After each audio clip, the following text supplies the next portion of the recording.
شوف كلمتي للأقليات اللي عندنا بسوريا 14 سنة. 14 سنة ونحن نطلع مظاهرات ونروح على الأمم المتحدة ونروح على منظمات حقوق الإنسان ونروح على منظمات حقوق الحيوان ونروح على منظمات الشياطين ونروح على منظمات الإنس ونروح على منظمات الملائكة ونوثق جرائم، شيء موثق وشيء ما هو موثق وكيماوي وخطوط أوباما الحمر اللي داس عليها بشار الأسد، وبالآخر ما أخذنا غير الشجب والاستنكار وقلق بان كيمون.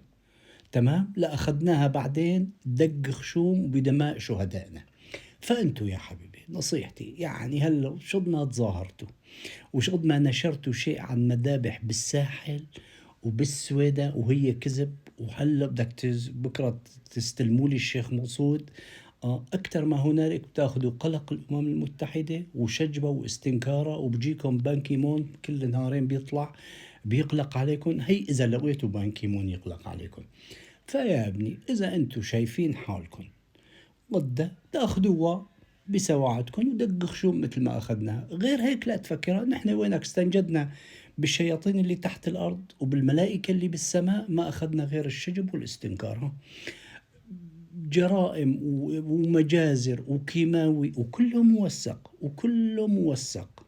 تمام؟ وموثق بأيدي هاي المنظمات كلها، وما حصلنا غير على الشجب والاستنكار.